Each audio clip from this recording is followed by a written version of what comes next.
The following broadcast is brought to you by the iGolf Sports Network. Golf Talk Live is sponsored by the iGolf Sports Network and Golf Tips Magazine. Here's Andrew to tell you more about our sponsors. iGolf Sports is a live stream broadcast and media production company providing quality programming designed to attract the golfing enthusiast. And Golf Tips, the game's most in-depth instruction magazine, including reviews on the latest equipment, tips from top teaching professionals, all designed to help you improve from tee to green. Welcome to Golf Talk Live with your host, Ted Odorico. Join Ted each week as he speaks with some of the best in golf. This week's special guest will join us a bit later. But first up is another great discussion on Coach's Corner. So let's introduce tonight's Coach's Corner panel. All right, welcome back, everybody. And my next guest is, of course, the co-founder and CEO of Zigit, Elsbeth Hurry. And here's a little bit more on Elsbeth. Let me just tell you a little bit about her, and then we'll begin tonight's special featured guest interview. So as I mentioned, she is the co-founder and CEO of Zigit, and it's a patent-pending mobile app-enabled retail platform for easy, convenient, and profitable self-serving of controlled products at Zigit-enabled dispensing stations across golf courses, sports entertainment event, and other venues. We're going to talk about that as well as many other things. So please welcome my very special guest back to the show. She's been on before, but this is the first time on the new platform. Elsbeth, welcome back to Golf Talk Live. Thank you so much, Ted. I'm excited to have you on. And I know when we talked the last time and you were telling us about the business, I was extremely impressed with what you guys do. I mean, this is just a game changer for the industry. Now you're really excited, and it's not just unique to golf. It's something that you're obviously putting out in other, as I mentioned, to other different sporting events and other venues. Mm-hmm. And that, obviously, this is something that's really taking root in golf. So for those that maybe aren't familiar with Zigit, Mm-hmm. tell us a little bit about the origins of Zigit and the sort of the movement, if you will, of the automated retail.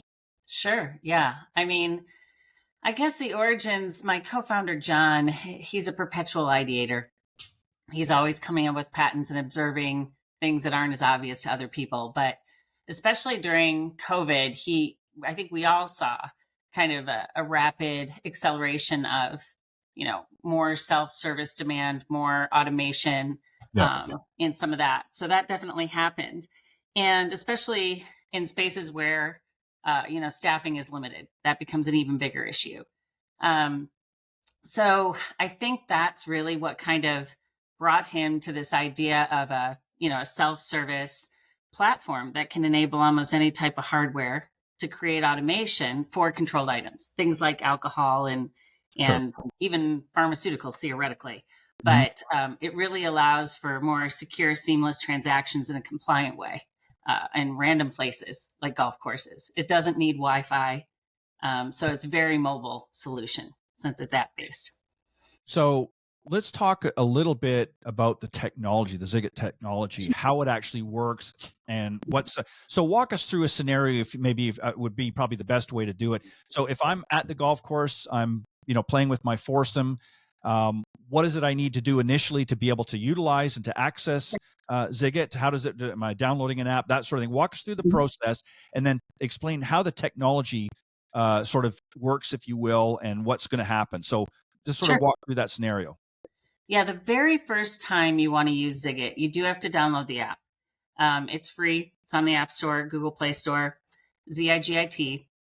And that first enrollment takes about 90 seconds. And the reason it takes a little bit longer is that you're scanning your ID. It's authenticating that it's a valid federal ID.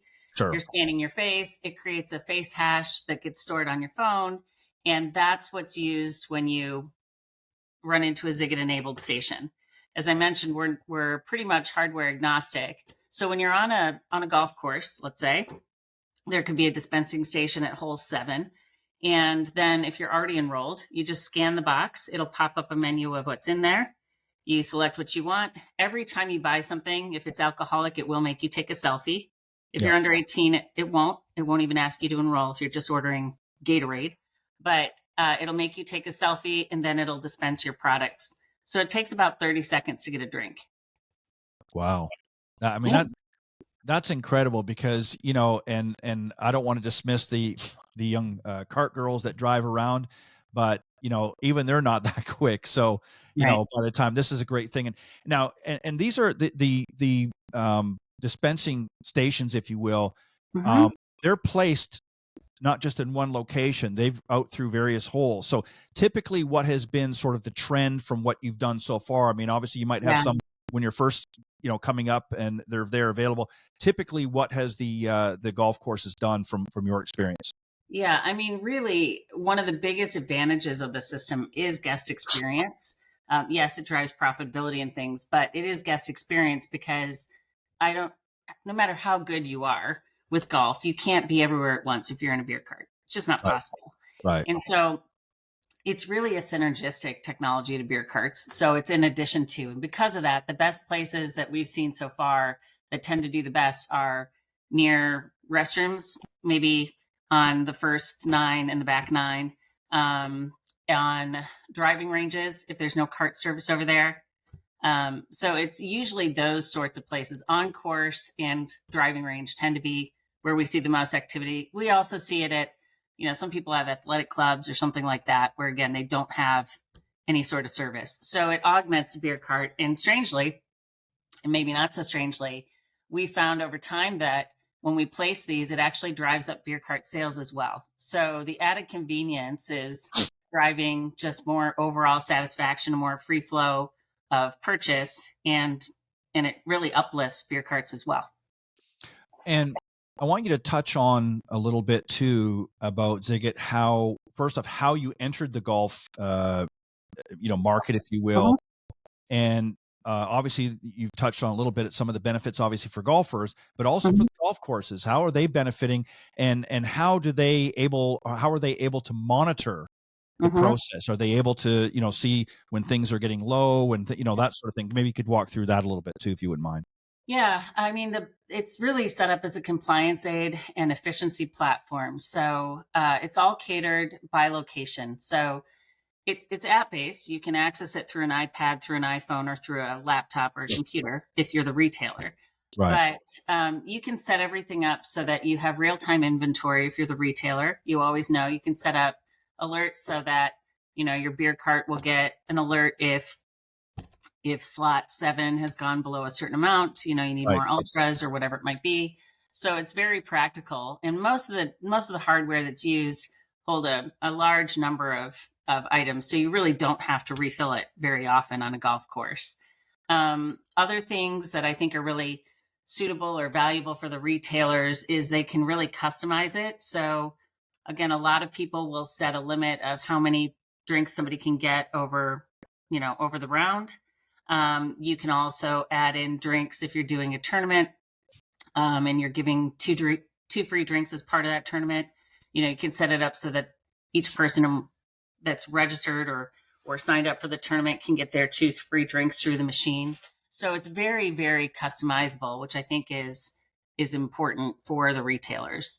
There's also a lot of actionable data. We do not share any privacy data. The privacy data stays private. That's why we're phone based. But we do have de-identified demographic data. Right. So, if there's a ladies tournament coming up, what are the things that they tend to buy? What do they want to have in those machines? And it's very easy to swap drinks out based on different events and things like that.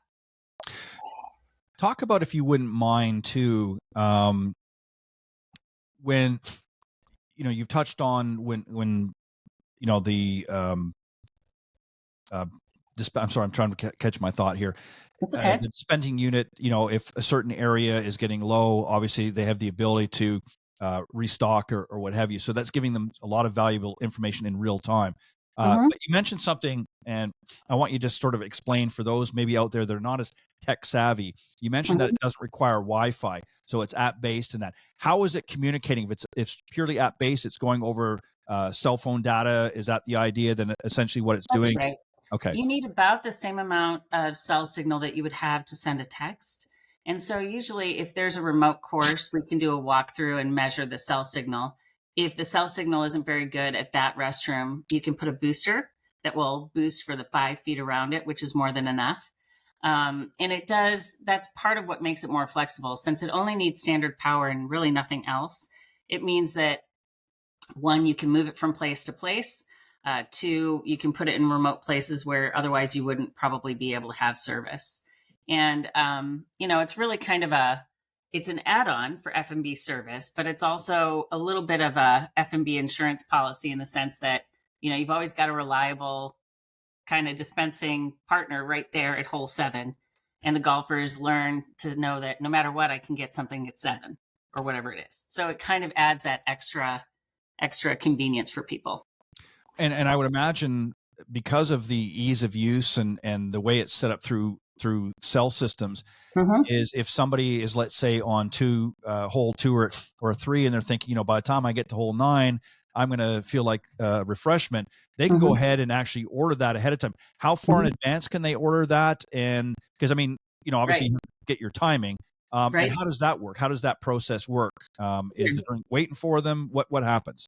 Yeah, the way it works right now, it's venue specific. But almost all the venues that allow for pre-order or pre-purchase, kind of like Starbucks would, it's same day. So if you're at hole 2, something's coming up, you work it out with your friends of who wants what, and you order it, then it will hold that there. The main difference is, and you buy it ahead of time, and it will make you do a selfie when you're purchasing it, even from your golf cart. Then when you show up, you scan it. Okay. It'll know you're there for your order, and it'll just make you selfie again. So there might be a lot of selfies involved, but they're very, very quick, right? Who doesn't like taking a selfie, right? You, right? Yeah. That's fantastic. Yeah. So there's no real timing. I can order at any time. Same thing with later. So it's not like it has to be ordered a certain period of time ahead of time, because once the order is put in, the system knows that when I scan it, now it knows I'm ready. Okay, I'm there now. I've arrived, and it's going to go through, the steps to facilitate. And the dispensing stations that we use on golf courses, and again, you can use anything, but the ones that we typically use are indoor, outdoor rated that can withstand. We've got a bunch of Tampa courses that made it through Helene and Milton, so we know they're durable. Wow. But they usually keep the drinks at around 34 degrees. It can be set however you want. But if you've pre-purchased, it's just going to be there. It's already purchased. It's already allocated for you, and you can pick it up anytime you want. What has been some of the early feedback, both from the golf courses and also from golfers? You get a lot of compliments in that. And typically, what do they appreciate most about some of the features that they get through Zigit? Yeah, I think with the golfers, it's surprising, but the ice cold is big. The no tipping is strangely big, and the just the consistency. I can always get a drink here. If there's a beer cart when you roll up to 7, and then you probably buy from the beer cart. That's fine. We're not here to get rid of human interaction. We're here to augment it so it can be used as effectively as the course wants to. So they like the ease, the speed, and really the consistency of knowing there's a reliable experience that they can have when they want it. In terms of the courses, I would say the biggest advantages I've seen, other than, incremental sales and inventory reduction of shrinkage, is some interesting things have come across. They've been able to do, there's a lot of actionable data, as I mentioned before. So they might see that their beer cart's kind of underwater on Mondays. Once you have a certain number of a certain amount of adoptees of your avid golfers, they don't seem to care if you don't have beer carts on Mondays. So you move that cart person maybe to Saturdays, so you can have a little more beer cart service on the busy days. Right. So it allows you to kind of think through, because you're not going to staff on a partially rainy day on a Monday. It doesn't make sense, but there's still an option for people, because the box doesn't care if it's raining or if it's a slow day, right? Yeah, and with the, like you said, with the data that you're getting back, they're able to see what their peak times are and where the times that there's maybe a little bit slow, so they can adjust their employee schedules to monitor, to adjust accordingly. So it's actually adjusted for some people. They've adjusted even their beer cart schedules because they've been able to see more of the timing of drinks and what's being offered. So that's been helpful for them as well. And this has got to be great for big events too, especially, again, mostly when they've got a corporate event or some other, a club championship going on, they're probably going to have the carts in full effect. But this Mhm. is a great addition to it as well, because with so many people out in the golf course at any given time like that, you're going to want to make sure that everybody's being serviced. And unfortunately, they typically only have maybe one or two cart girls or cart Mhm. beverage people out in the golf course in one time. And when you've got 144 players in a tournament, Mhm. it's pretty hard. So here's some other options, and so Yep. it's a great sort of a marriage, if you will, for the golf course. What has been some of the responses from the courses themselves? What's been some of the feedbacks, and what specifically do they like about Zigit? What has it done for them that they've said to you? Yeah, I think it's been, I think it's just provided more consistency. That's what we hear.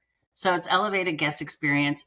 It sounds maybe a little bit silly, but it also is giving kind of a more innovative, tech savvy kind of branding to their F&B, which is really appealing to some of the, 30 somethings demographic, because it's something that they're demanding and they want. So it kind of brings us into this, this decade, and makes it more forward thinking. So I think they like that. They like that it's automated, and they like that there's less immediate reliance on staffing. You're not getting rid of staffing. This No, augments staffing. That, right, that's the plan, is not to get rid of people. It's to right. use them most effectively. So I would say that's probably the biggest feedback we've gotten from courses, from management companies. What's interesting, or groups that have more than one course, we're starting to see more portfolio wide intelligence again. A lot of times there's different points of sale systems, we can patch into those, but it what's happening over here and what's happening over here, they're able to find out things that could be actionable from one course for another, without necessarily letting people know how they got that information, if that makes sense. Right. So Yeah, no, um, that makes perfect sense. it's And helpful. are there also two, um, potentially advertising opportunities with Hmm. Zigit, where let's say a golf course is using Zigit, using the dispensing machines, and that are there opportunities, and also through the app, can they integrate for advertising? Maybe they've got corporate, maybe it's a big an area that Hmm. they've got events coming in, and people want to take advantage of that and have some sort of marketing or corporate sponsorship opportunities. Yeah. Is that something that's available through the platform as well? Yeah. So right now there's quite a bit of interest depending on the type of course. There's obviously a whole range of courses, Sure. right? So some of the courses that are more interested in advertising, we've seen a lot of co-marketing that we can do with local brands, whether those be local IPAs or some Yeah. sort of specialty drink, that sort of thing. So there is opportunities for that, and we have done that. Festivals, it's huge for that, because it's you can make these glowing boxes even in the middle of a field if you want to. Right. So it's very good for that. Private courses, they tend to have a little bit different view on that. So a lot of times you won't even see that there's a box. It'll be built into a comfort station. So it really depends. We haven't done in-app advertising yet, just because we've been more focused on the customer experience. I do think there's an opportunity for that, particularly when you're talking about tournaments again, because it's just a natural fit. So I do think that the other thing too that is valuable for other stakeholders, the brands and some of those opportunities, again, the data that we get, we don't share privacy information, but the data we get is never been available. Yeah. And that data can help make their advertising dollars more efficient. It can help their targeting be more efficient. And some of that can be done in a way where, any sort of costs can be offset for retailers. So it's a very low cost solution for retailers because of that.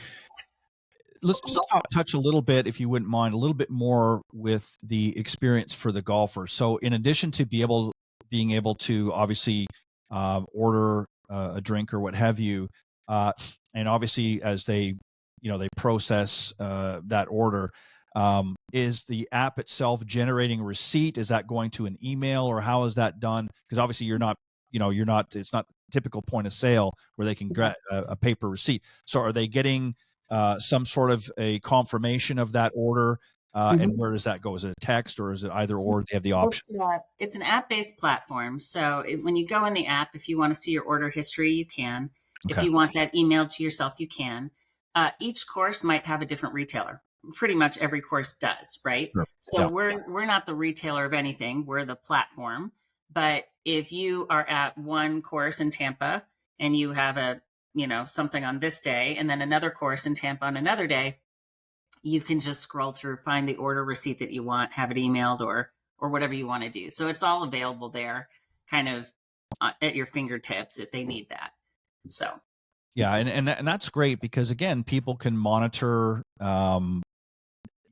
their own personal expenses. Now the courses obviously get for obvious reasons do get a certain amount of the information. They don't get obviously the more confidential information, but they do for purposes of seeing what products are moving and whatnot. absolutely. Yeah. They know Um, exactly what's sold and when, and they right. know it's user 1, 2, 3, 4. If it's a member-based course, and members decide to use their member pay, then they're giving permission for them to charge member pay. That would make it clear that John Smith just bought this drink, right? Gotcha. So they would have that So it access. can be integrated with Yeah. so it can be integrated with member pay then. That's Exactly. great. I mean, that's fantastic.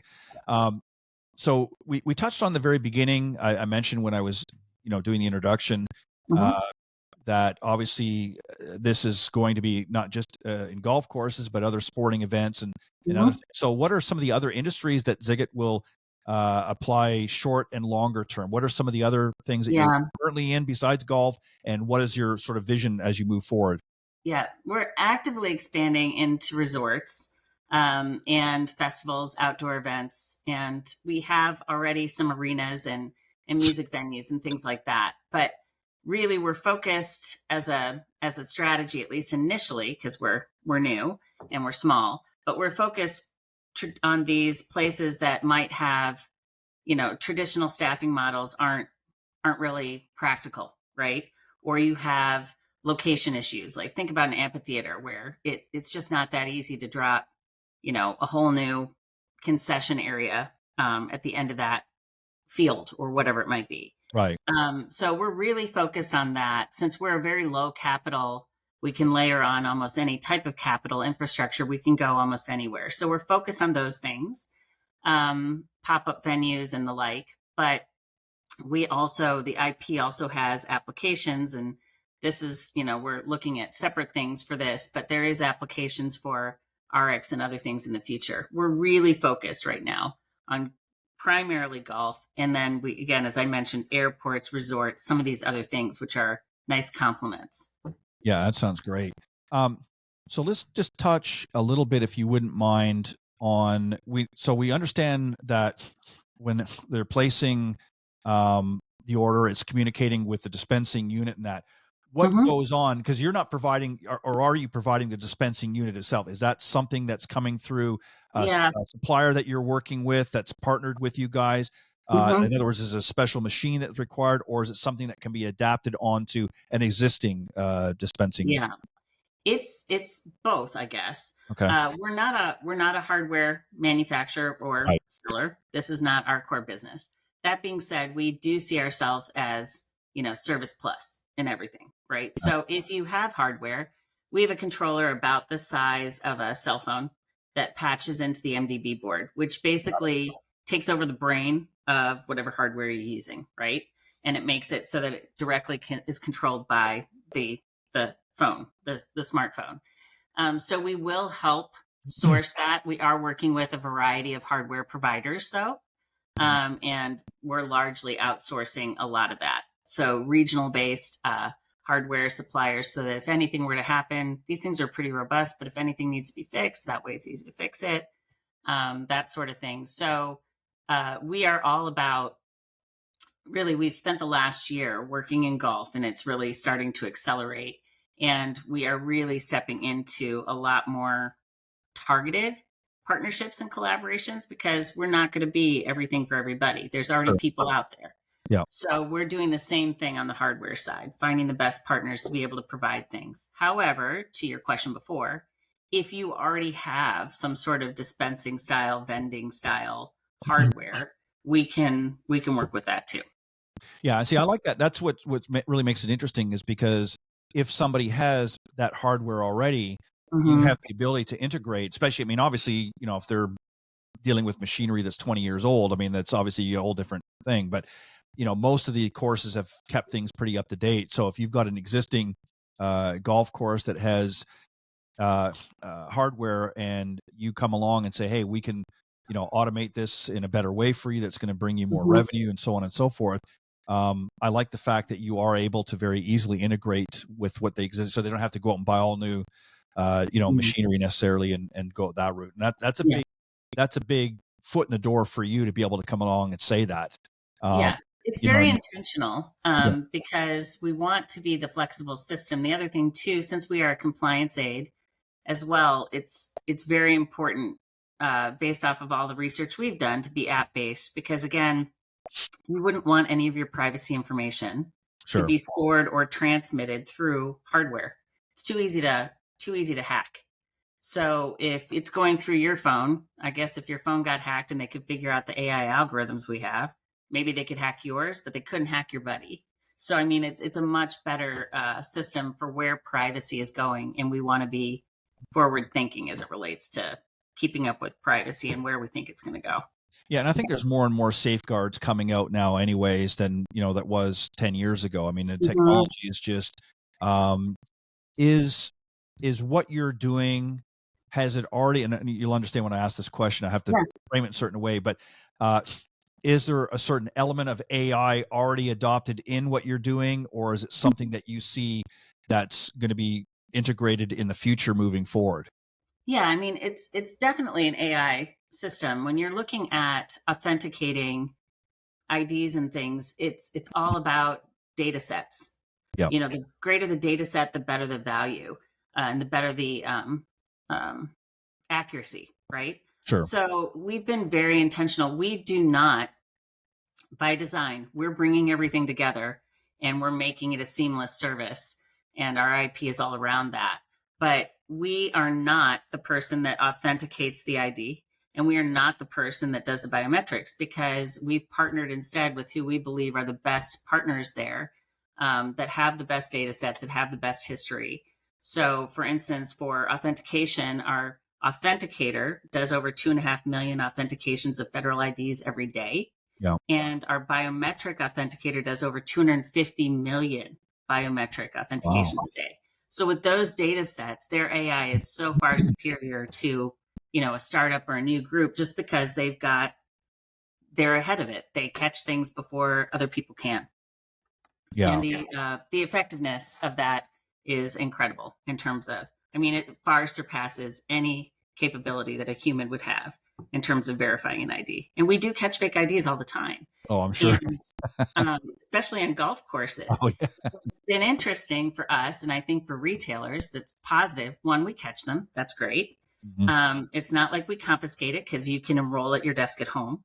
But what ends up happening, especially when it's on course, somebody gets rejected because of X, Y, or Z, and they can still buy a Coke or Gatorade, and they almost always do. Maybe it's to save face, but they're still buying a drink, and that's completely okay. There's nothing wrong with buying all the Gatorades you want. No, exactly. So the golf course is still benefiting from that use. If you were going to, give some advice to golf courses or country clubs, and Mhm. as you talked about getting into more resorts, Mhm. as it pertains to Zigit, what would that be? What would you say to them? What would Mhm. be your conversation as you approach them? I guess your pitch, if you will. Yeah, I guess. Yeah, I guess my point is, don't wait for the future of F&B to hit you across the face, because, we see a future where there'll be more autonomy, there'll be more self-service delivery. I mean, eventually, if you look at the rest of where things are going, I mean, there could be robots delivering things. Our system is capable of helping bring all those into the fold when you're ready, because our patents can work with drones, can work with whatever. So it's kind of, you have an opportunity here to kind of bring yourself forward for the next generation of golfers, and you could be ahead of the curve.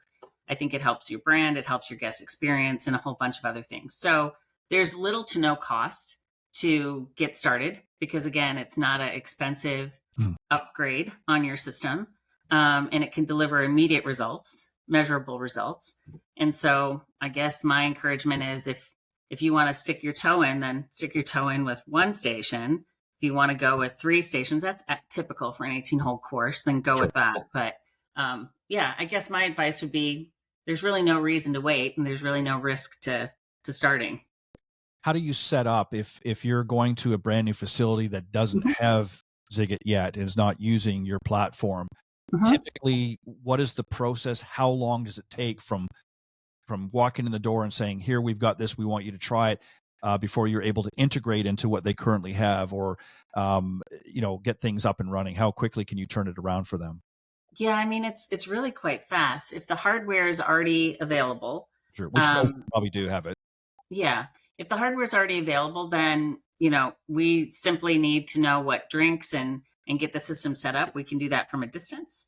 If there's a member pay, we need to set up an interface there. And again, all that happens before we even go to the course. But then on the day of, we usually like to be there for a day and a half if we're setting up. It doesn't take that long to set it up, but it's usually nice to set it up. There is, we work with each course ahead of time to figure out what sort of marketing or adoption programs they want to use. It really depends on the type of course. Like if it's a membership only course, that's really different than somebody that has like vacationers. So what's going to be best for them? What tools can we bring to help them start that adoption?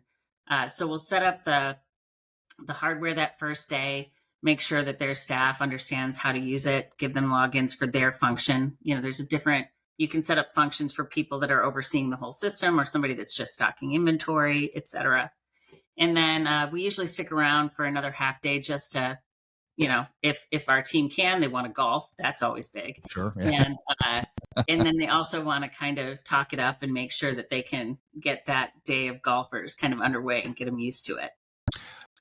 So to keep it just simple, I'm just going to give you a scenario, and I want to see how this scenario would play out. So once you do the initial setup, and let's say there were, doesn't matter, 1 to 3 machines, let's say they decide to put on the facility, and let's say each machine has up to a 10 drink capacity. Now they're going to get real-time data as things progress along. You've set all that up for them initially, but moving forward, if they want to make adjustments, let's say 2 of the drinks are just not big sellers and it's not worth it for them to carry, they've got something else. Could they go and easily make the modifications themselves, or do they need to get back to you to have that done? How does that? Yeah, they can absolutely set it up themselves. It's not difficult. However, what we generally set up products for people because it takes us 5 minutes, and it's just, why shouldn't we? This is meant to be seamless for them, right? So we'll set up any of their product offerings. If they want to add another one, we'll throw it in there. The one thing that they do is they need to empty out the slot and put in the other drink, right? Because they're the ones managing the inventory as the liquor seller, right? So, but yeah, we believe in making it as seamless as possible for them. So there's certain things we have to have from them. We have to know what they want. We have to know, how they want it to be set up. Sure. But we like to come in and do kind of everything for them so that they can just turn it on and forget about it. We've automated hours, so it can turn itself on and off depending on what they want. They can always change that, but it's very simple. They can have sales reports sent to them every night, every week, every month. Those can be customized. We do dashboards on a monthly basis. We do, most golf courses, we do strongly request their round data by day and their golf cart sales by day, because it gives us much more, again, actionable data for them that they can decide how they want to use. What are the trends and what do they want to do to maximize their efficiency and their sales. So. And that's obviously done, again, real time. That's something that gets uploaded through the dashboard or what have you. So you're getting that fairly quickly. Now, once you've done the initial setup and that, you're able to, if there are any issues with the platform or the app or what have you, and I'm not talking about individually, but with the system itself, you're actually able to, I know this is an old term, but dial in, as it were, from wherever you are. So you're able to actually get access through the back end, if you will, of their system to see if there are glitches or there's things that maybe weren't done correctly or has to be modified. You're able to do that in real time as well. So there's really very low risk of downtime. It's not like in the old days where if you had an issue, you had to wait for a technician to come or a programmer to come. You're able to do it in real time, right? Yeah. Out of all the boxes that we have deployed, there's data that we can get directly from the boxes on its physical health. But if there is anything that were to happen, we do work with contractors that are local in that area. I mean, Sure. depending on the machine, maybe just a standard vending machine repairman can fix the issue. If anything goes wrong, it's going to be, a compressor or something like that. And these things tend to have, the machines we've been using tend to have a 7 to 10 year life, but honestly, they last longer than that. We've had one service call. So, and that was because, some compressor was making a really loud noise. So they're kind of tanks. And when we first started out, we thought that the hardware should be more fun and interactive. And this is something that we can do, if you want cool interactive screens and things like this. What we found out very quickly, because we started in arenas, was that people, they don't want that. Yeah. They're there for the fun. They're there to golf. They just want something fast and effective that isn't going to break. And so we put our AI into the platform, and there's no AI in the machines. They're dumb. And that's because that could cause opportunities for breakage, and we just don't need that. So that's kind of the approach that we've used. Yeah, we want to make it as seamless as possible, and you want to be able to have it again, so that they're not dealing with, and I'm talking about the course or the facility, having to deal with a lot of issues. And their main concern is how much, sales are they going to get out of this, and how easily is it for their patrons to be, or their customers not to be able to access what they need to access. So it's really, number one, it has to be seamless, but also it has to be a quick turnaround, because if people have to wait, or they're dealing with issues and things like that all the time, then it's not a pleasurable experience. So it sounds like you guys have, obviously there's a lot of technology and behind on the back end of this, a lot of thought has gone into it. And now I know you have golf courses all over the place that you're into now, but are you typically in certain areas right now in the United States? Are you expanding outside of the US market? Where is it currently right now, and where you look? Yeah. What's been interesting for us is once we start with one course in one area, it tends to spread, right? You get a little micro area. So we started in Tampa, and we've got, 6, almost 7 courses in that greater Tampa area now. Sure. So that was kind of our first hub. We're moving into, right now, like as we speak, we are active in Kentucky, Missouri, Colorado. Wow. And rapidly expanding to the East Coast too. So Virginia, Maryland, Pennsylvania, and New Jersey are on deck. So those are kind of where we're at right now. We've only got, there's probably 3 states where we're still working with regulators to make sure that, they understand the technology and that sort of thing.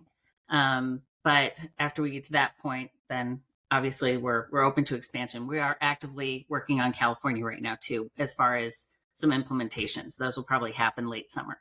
So outside of the US, as it relates to golf, we haven't seen a big demand in golf in Europe, unless it's a course that has a lot of tourists, to be honest, because they just don't drink as much while they're golfing. Sure. But we are having some discussions down in the Caribbean and Mexico. There are some great opportunities for some resorts down there where this would be a great fit. So we have not done those yet, but we are soon. In Canada, we're just finishing up with the Ministry of Finance on that's their version of regulatory. Right. And then after that, we'll start expanding in Canada as well.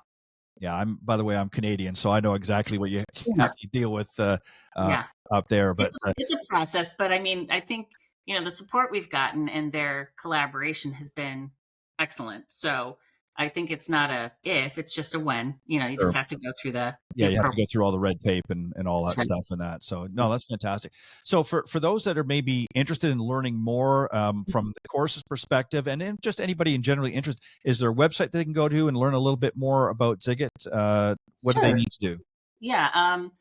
The easiest way is zigit.app. So .app.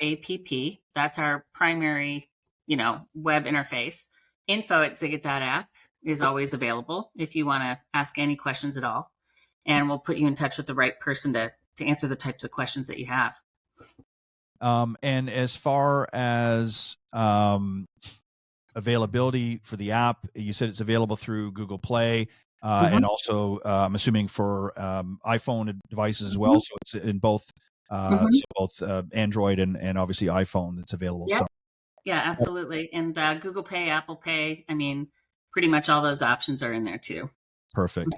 Well, that's Elsbeth. Thank you very much. I always learn something new from my guests, and I enjoyed our conversation the first time you came on the show, and I learned obviously a little bit more this time. And it's great to see that you guys are expanding and moving into even more markets. And I'm really happy that you're moving into Canada too. And we're excited. The momentum is strong, and I think especially with some of the management companies, we're starting to see the data pull through where they can start to see the value of kind of some of the insights we can provide, which I think is going to be the future. So, well, and we only have golf's about 5.5, 6 months in Canada, but we've got a lot of hockey up there, and you get into some of those big venues and that. Hockey arenas. We started serious. Yeah, we started at American Airlines Center with the Stars, and honestly, the hockey fans love us. Oh yeah. They want to get in and get out while the puck is not on the ice, right? Because they can't mess around. So they'll come out and get a nice cold one. It's been hockey is great for us. So we're great for hockey. So. Yeah, you'll do very well up in Canada, in that you might actually even do better than the golf and in the hockey arenas. But Elsbeth, thank you very much for coming back on again. You're always welcome to come back when you guys got some new and exciting things to share. And thank you for sharing it with the audience. I'm going to get you to hang tight for just a second as I get ready to wrap up here. I just want to thank everybody for tuning in tonight, and special thanks to all of my guests, the guys on the Coaches Corner panel, John Hughes and Jim Endicott. Thank you very much for always bringing your best, and also to my good friend, golf fitness professional Bob Foreman, for helping us learn about how to build power in your swing this season as you get ready to get out and tackle the golf course. And of course, my very special featured guest tonight, Elsbeth Hurry, the CEO and co-founder of Zigit. And you can go to zigit.app is how you can find out more information, and also info as well. But Elsbeth, thank you very, very much. And I appreciate you joining me tonight on Golf Talk Live. It's been a pleasure. Thanks. It's been so nice to connect face to face too. Yeah, exactly. A little different this time, but but thank you. And I will see everybody next week. Everybody get out and watch the Masters tournament. It's going to be a lot of fun this weekend. And I'm looking forward to seeing who's going to be the champion at the Masters this weekend. But thank you very much. Great. Thanks for joining us. We hope you enjoyed this week's broadcast of Golf Talk Live. We'd like to thank this week's Coaches Corner panel, and a special thank you to tonight's guest. Remember to join Ted every Thursday from 6 to 8 p.m. Central on Golf Talk Live. And be sure to follow Ted on Facebook, Twitter, and Instagram. If you're interested in being a guest on Golf Talk Live, send Ted an email at ted.golftalklive@gmail.com. This has been a production of the iGolf Sports Network.